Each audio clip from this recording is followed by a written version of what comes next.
Happy Holi সবাইকে। হোলি মানেই উৎসব, আর সেই জন্য একটা মিষ্টি তো হতেই হবে।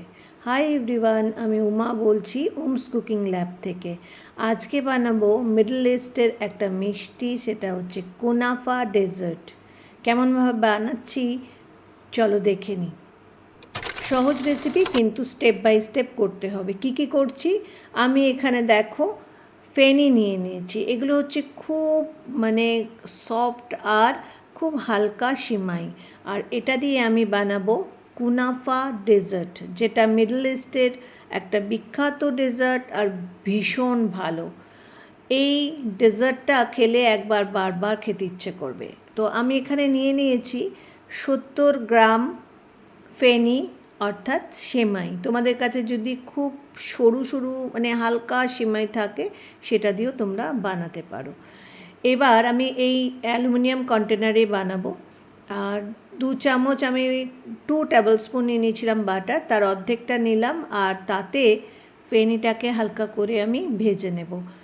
ফেনিতে অলরেডি এটার মধ্যে ঘি থাকে, তাই 1 চামচ 1 টেবিল স্পুন বাটার দিয়ে এটার কালারটা যখন চেঞ্জ হয়ে যাবে হালকা, নামিয়ে রেখে দেব। এখানে আমি যে জিনিসটা বানাবো সেটা একটা কাস্টার্ড টাইপের।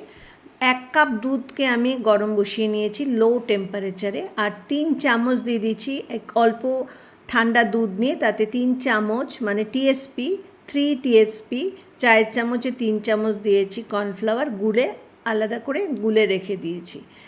আর পরিমাণ মতো আমি দিয়ে দিয়েছি চিনি, যে যেরকম চিনি খেতে ভালোবাসো। দুধের মধ্যে চিনি দিয়েছি 3-4 চামচ, আর দিলাম এখানে এলাচ গুঁড়ো। এলাচ গুঁড়ো দেওয়ার জন্য এটা খুব সুন্দর গন্ধ হবে। এবার এই যে কর্নফ্লাওয়ারটা আমি ঠান্ডা দুধে গুলে রেখেছিলাম, এবার দুধের মধ্যে মিশিয়ে দিলাম।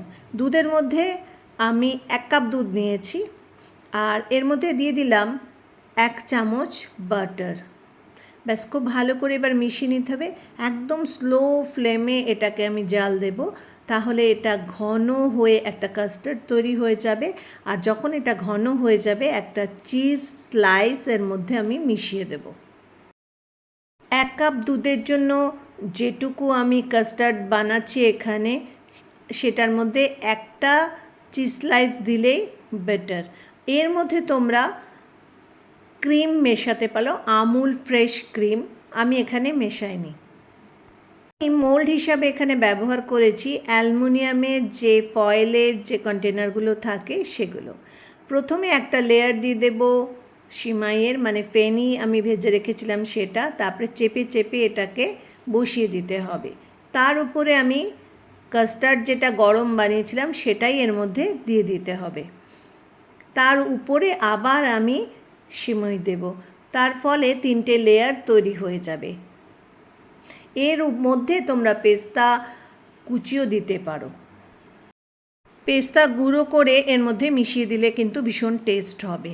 দেখো, পুরোটা রেডি হয়ে গেছে। এবার এটাকে আমি ওভেনে দিয়ে বেক করব।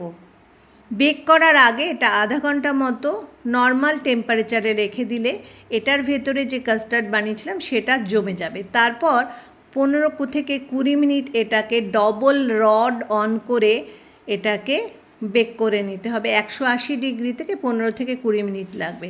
তোমরা চিনির শিরা বানিয়ে নিতে হবে, যেরকম রসগোল্লার শিরা হয় সেরকম পাতলা, 1 তার বা 2 তার হবে না, একদম পাতলা শিরা।